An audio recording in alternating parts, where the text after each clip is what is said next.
So my name is Griffiths. I'm a mental health activist and a long-term mental health service user. And having read Article 9, one of the aspects that really rings true for me is the focus on information and advocacy. Because if you can imagine having mental health, experiencing mental distress can sometimes be very difficult to understand our rights and entitlements and how to negotiate the complex kind of very labyrinthine benefit system, which can be sometimes very traumatizing actually.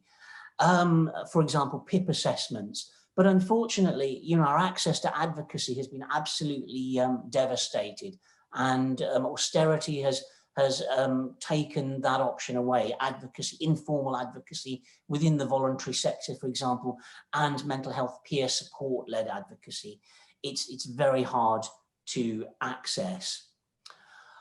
I think another issue that's quite unique perhaps to, well, almost unique to mental distress is the non-visible nature of mental health issues, which means that the onus is on us to kind of prove that we are mentally distressed, which can be very difficult. And that particularly plays out when trying to access the benefit system. You might know that the appeals rate against decisions that have gone against us for PIP, for example, it's something like 60–70% are successful. So I think this is due to the non-visible nature of mental distress and the fact that the benefit system really is not fit for purpose. It's not accessible for us.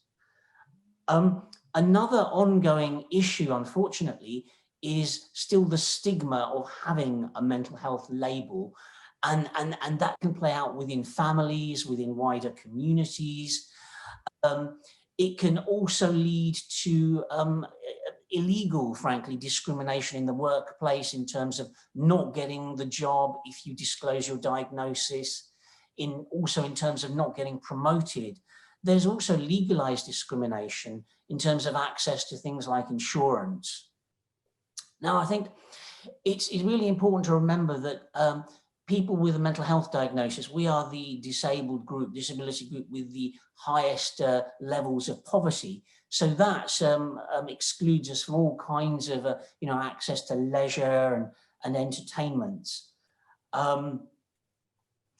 I just wanted to also, Richard, if I may, question the framing and the language used in Article 9, which I feel doesn't really do justice to some of the specific challenges faced by people with a mental health diagnosis. So, for example, we really need to focus not just on improved access, because what is the point of improved access if the choices aren't there that we want, or if the services that we access aren't really fit for purpose? I mean, the mental health system is the site of, mass incarceration against our will, forcible medication, seclusion, restraint, all the rest of it.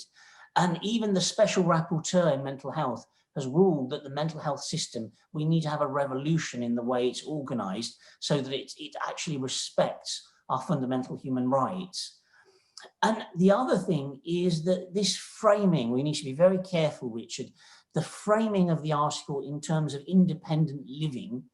Now, independent living is where all very good if we have the services and support we need to live the kind of lives that we value and want for ourselves. But if it means a kind of neoliberal drive to just cut services, that's not very good. We want actual care in the community. We don't want a hole in the community, which actually makes us relapse back into mental distress. And the final point I'd like to make is the article doesn't really acknowledge intersectional issues. So, for example, ethnicity and mental health. People from BAME communities are far likely to have a worse time of it within mental health systems. So they're basically institutionally racist. Particularly Black communities are far more likely to be restrained and be forcibly medicated. And so that's kind of racial discrimination.